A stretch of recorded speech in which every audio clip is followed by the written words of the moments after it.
à lâcher ses, là, Benjamin Thomas, compagnons d'échappée. On l'a vu un petit peu en difficulté, mais s'il lui reste quelques forces, quand Alexis Goujard va se relever, peut-être le moment de la poser, son attaque. Non, on est Van Niekerk qui contre. Oh là là, Van Niekerk, écoutez, c'est le seul rescapé de l'échappée matinale. Et regardez, il est en train de s'échapper. Goujard s'est retourné et c'est finalement Maliki qui y va. Et avec Benjamin Thomas qui va peut-être rejoindre le Polonais pour opérer la jonction sur l'âme de tête. Belle course de la part de Van Niekerk, décidément. Ce coureur, en tout cas sur les écrans de la chaîne L'équipe, mais je pense que c'est pas seulement à l'occasion de nos retransmissions, se montre sur son meilleur jour. Ça peut changer la donne, même si le peloton est revenu quand même à 10 secondes. Vous voyez, Alexis Goujard, est-ce que c'est pas dans la tête que ça pète en premier? Parce que il était en train tout à l'heure de rouler, et là, un petit peu énervé, découragé, il a un geste d'humeur et ensuite il se fait distancer.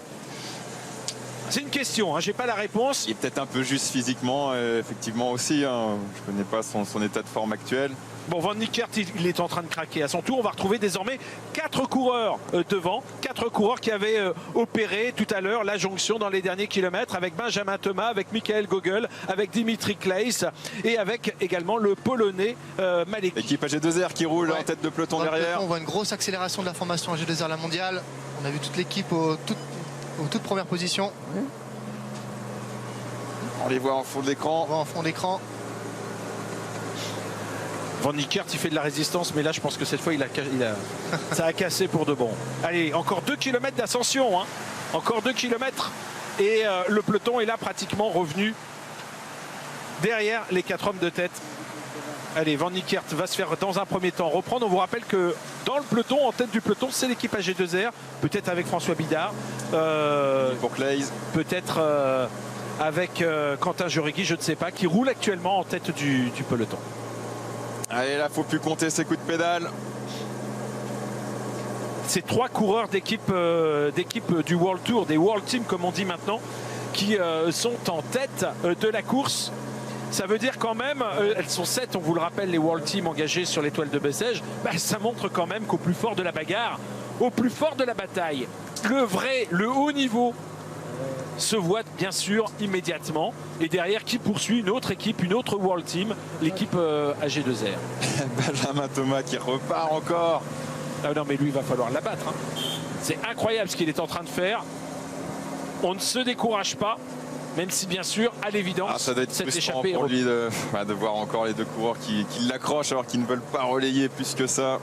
Il a le droit d'être énervé après la ligne, lui, en revanche. Allez, c'en est fini maintenant. Attaque de Cosnefroy.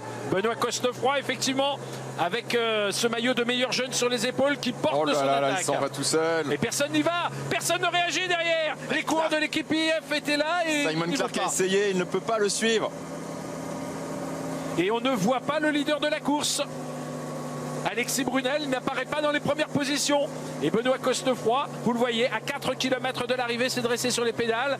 Il tente de sortir. Alors derrière, on a peut-être raison de rester en ce qui concerne l'équipe IF groupée de façon à profiter au maximum du travail d'un équipier pour ensuite peut-être dans le final revenir sur Benoît Cosnefroy. C'est pas forcément mal joué. On va voir si... Ils ont essayé de suivre, oui, effectivement, ils ont vu leurs limites. Et après, c'est vrai que c'est pas forcément mauvais maintenant de rester organisé pour revenir progressivement sur Cosnefroy, puisque là, il y a le contre-coup maintenant de l'attaque. Vous vous rappelez l'année dernière sur le Tour du Limousin, Cosnefroy, il gagne une étape un petit peu comme ça, en partant à 3 km de l'arrivée. Il restait moins de monde quand même dans le peloton. C'est vrai. C'était au terme d'une longue montée. Et il avait résisté, effectivement, il s'était imposé. Donc il est capable de tenir en respect comme ça un groupe de course suivant. C'est son type d'effort, ouais. Un effort de quelques minutes.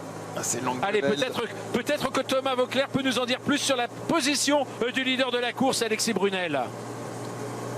Ouais, il est 15e position, il secoue, il bouge un peu des épaules, ça veut dire bien sûr qu'il est presque à 100%, mais il tient bon. Je pense que là maintenant on est à 500 mètres du haut, il ne sera pas décroché. Gros numéro de Benoît Cosnefroy qui est sorti avec la giclette qu'on lui connaît, mais derrière c'est bien organisé. La grosse équipe IF Education First a bien les choses en main. Il serait bien inspiré de se relever pour ne pas se prendre de cassure justement, Benoît. Il a tenté le coup, maintenant il faut s'économiser pour finir dans les temps du vainqueur. Eh bien, on va voir. Écoutez vos conseils, il s'est retourné, il s'est ravisé. Allez, on voit effectivement Alexis Brunel sur le côté gauche. Il est maintenant dans la roue pratiquement de Benoît Cosnefroy, qui a été repris sous l'impulsion des coureurs de la formation américaine, la formation Education. Attaque d'Alexis Brunel, incroyable. Magnifique ce qu'il est en train de faire, Alexis Brunel, qui secoue maintenant à son tour le cocotier, en tout cas le peloton, le leader de la course. C'est bien joué, c'est contré, c'est une façon de contrer l'attaque de Benoît Cosnefroy donnée tout à l'heure. Bon, je vais pas vous dire que c'est payant parce que vous le voyez, ils sont tous restés sur son portable. Fallait la poser quand même. Fallait la poser. Voilà, c'est un signe d'autorité ou bien est-ce peut-être, je dirais, justement cette fougue qu'il a parfois du mal à c'est pour montrer qu'il a quand même gagné hier, c'est pas par hasard. Cosnefroy a essayé de l'attaquer, donc il montre qu'il est encore présent lui aussi. Œil pour œil, dent pour dent. Thomas Vauclair, qu'est-ce que vous voyez dans ce final là, à 2 km de l'arrivée avec une nouvelle attaque? Attaque de Genietz, effectivement. Je crois qu'il fait l'effort. Allez-y Thomas. Eh ben on s'est garé tout en haut là, je suis à 200 mètres devant le peloton, on est sur le côté, ben, c'est un final. Si jamais ça arrive au sprint, ça sera un sprinter qui a vraiment la bonne condition parce que les coureurs attaquent dans tous les sens. Là c'est magnifique à voir comme spectacle. Oui, avec effectivement Genietz qui a tenté à son tour de sortir. Regardez, Cosnefroy est toujours là dans les premières positions. Nicolas Hédé, l'un des grands battus de l'étape d'hier que l'on aperçoit maintenant aux avant-postes. C'est lui qui vient de se placer en première position. Il n'avait pas aimé l'étape d'hier. Pour la cabine, Manzin n'est plus dans le peloton, Benjamin Thomas est bien dans le peloton.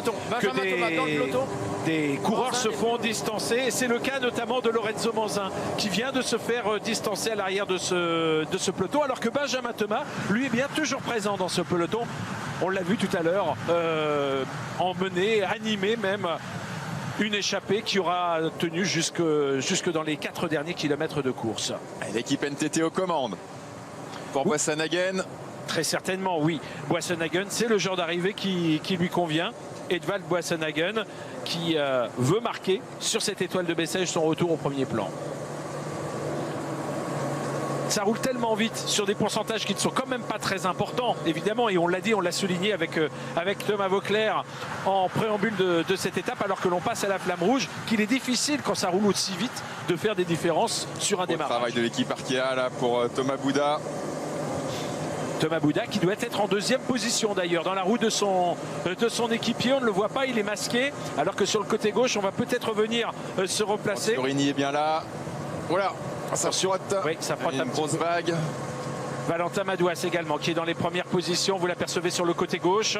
Il y a Clément Venturini qui est là également pour l'équipe AG2R La Mondiale. Anthony Turgis pour l'équipe Total Direct Energy. Voilà, on a effectivement ces coureurs qui visent la victoire d'étape maintenant, alors que l'on est à 500 mètres de la ligne à peine. Le sprint va bientôt être lancé.